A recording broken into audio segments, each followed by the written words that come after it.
bago lang nagkaroon tayo ng issue or napanood namin sa GMP7 yung technical issue regarding sa BBMII. Although ginamit siya na without a courtesy from BBMII, so lubos akong nagdadalamhatin na teacher. Kasi teacher pa yung dalawa doon na na-terminate. Tapos, for the sake lang pala na malinis ang puso nila para tumulong para sa sambayan ng Pilipino. So, hindi natin malubos maisip, technical din silang sinet up. So, wala na tayong magawa, nangyari lang nangyari. So, regarding dito sa BBMI, magpapakilala lang ako ang isa sa mga National Directors Officer ng bagong bansang Maharlika BBM International Incorporated. And then, let's say NGO po. It's not the government. Maraming nagtatanong regarding dito saan nanggaling yung pondo.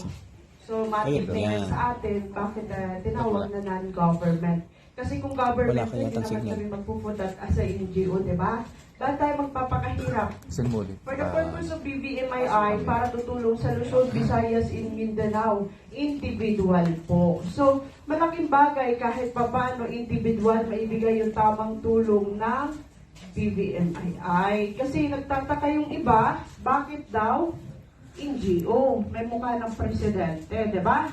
So tayo po is tutulong. Kasi common sense lang po, yung pagtulong natin sa sambayan ng Pilipino, dinadaan natin for legality. Kaya po yan sila nagkakaroon ng position as a regional director, province director, municipal director, and district director, and barangay director. Kasi yung fund po from BBMII, hindi po namin dinaan sa government. Kasi individual po namin siya ipapatamasa sa sambayan ng Pilipino. So ngayon, asa organized pa lang po siya, pero matik po sa amin, agad-agad na kami nagbibigay ng tulong. Pag may ID na kaagad, halimbawa, ngayon, nagpa-ID lang sila, bukas, kung nagkasakit man na disgrasya, may financial assistance na agad-agad. Iba pa yung tunay na tulong doon. From the National Director's Office, nagbibigay kami 1,000 to 5,000 up na financial assistance. Yung issue po regarding doon sa kumakalat at nakakahiyang sabihin, maraming naapakan, milyon-milyong mga tao kasi nakakahiyang sabihin, may mga dignidad naman yung mga director na na-appoint. Kasi mostly, ang isa sa mga qualification ng director is a professional graduate bago ka magiging director. So nagtataka lang ako, gano'n na lang sila bastos-bastusin. Hindi naman po sila in-appoint lang basta-basta. Kumbaga ginusto man din siya sa posisyon, pero doon yung kumbaga kalidad ng pagkatao niya para humarap din kung anong klaseng akusa. Yung mga technical issue like mga pa-ID, isa po yan sa lilinawin ko ha. Registered po kami sa SEC, pero hindi po kami nagpapabayad ng ID. Yung sa ID na sa amin daw, di ba? Ang advice ko lang, Luzon, Visayas, and Mindanao, mabilis lang mamigay ng financial assistance, 1,000 to 5,000 pesos yung minimum na pamimigay. Why? Sila mismo papagawa ng ID nila. Ang technical issue lang doon, sinisi sa amin. Kasi bakit daw naniningil?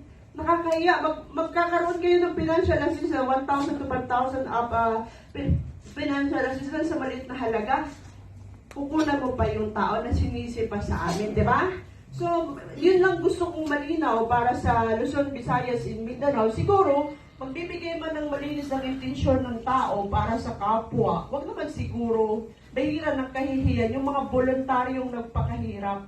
Kaya yun lang lubos sa masakit sa amin minsan. Hindi man kami naghihiling kahit pasalamat. Ang sa amin lang naman, makatulong kami. Samahan na lang ng respeto. Kasi yun ang napakahalaga talaga sa bawat isa. Kahit gaano ka-legit na tulong mo, nagko-courtesy kami, nagpapa-accredit kami. Ang nangyari, pag nagpapa-accredit, hindi nakakarating sa probinsya. Pero mostly na nagkakaroon ng technical problems sa provinces. Kasi hindi nila alam sa national offices nila. So gusto ko sana bigyan nyo ng linaw kahit paano makatulong man kami at malaking bagay sana. Kaya nandito ako sa inyong harapan. Gusto ko rin iparating sa inyo malaking bagay po na kahit paano yung mga tao na hindi naman sila minamaltrato kumbaga. Kasi mostly nakakaawa, yung iba pala nakulong pa. Isipin mo ha, teacher yun, bago lang sila na-terminate, dalawa pa naman. Voluntaryo silang nag-ikot, set up pa silang hinuli. Ang di ko lang rin malubos maisip, bakit din sila nag-ikot na hindi rin sila nag-courtesy sa amin? Kasi sa amin po, bago ka po magkanta ka sa director by the area, may appointment ka. Notaryado po yan ang attorney namin. Hindi po kami nag-authorize mag-ikot pa. Hindi ka, wala kang appointment at hindi ka talaga legit na director ng BBMI. So isa lang sa mga taong huli daw na masasabi, wala nang magawa, nandoon na raw sa agad-agad sa harapan ng presento.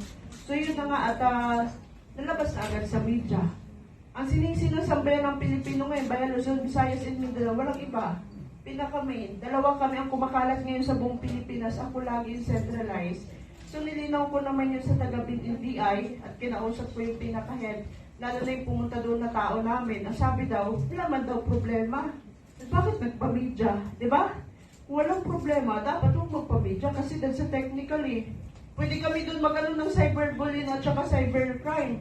Dalawa pa kami ng presidente, mabait yung presidente ako talaga hindi Pag alam kong agrabyado talaga ako, laban kong laban, kaya ko itaya yung buhay ko para lang sa pahihiyan ng pagkatao ko. Ganun kasi yung prinsipyo ng buhay ko. So yun, isa sa mga preparating ko lang, lubos ako nagpapasalamat. Makatulong man din kami ng tama as a voluntarily ng mga director by the area, malaking support na kahit pa paano mabigyan sila ng protekta. Hindi man kami naghihiling ng kung ano, pasasalamat dito, yun lang ang sana maparatingan para may bigay na agad sa Luzon, Visayas, at Mindanao. Kasi gusto na rin namin ibigay na Wala lang kaming pagbibigyan kasi pagbigay pa lang kami, wala na, nasira na, di ba? So, maganda, sa bagay, kung may bigay na rin namin yun, soon sila rin naman mahihiya sa amin. At habang in-organize ko, nakakatulong na rin kami. Bawat mga colleges na nagre-request sa akin, sa minimum of 10 to 50,000. Example, ng Palawan yun, is TU. Matatapos ko lang kanina lang.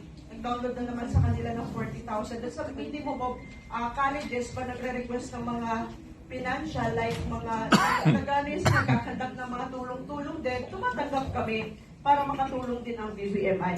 NGO po ito ha, hindi ito nanggaling yung fund nito sa government. May sariling pondo yung non-government na BBMI.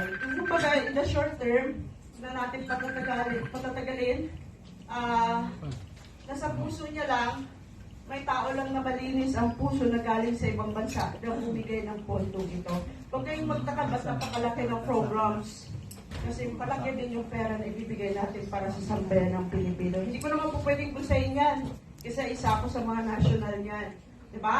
Matik na lang natin na may bigay ng tama sa tao yan at matamasa nila yung tulong na masasabi. So yun lang po, maraming salamat sa inyong lahat. Napakarami. Sa totoo lang, hindi ko na mahahabain na maraming salamat sa inyong lahat.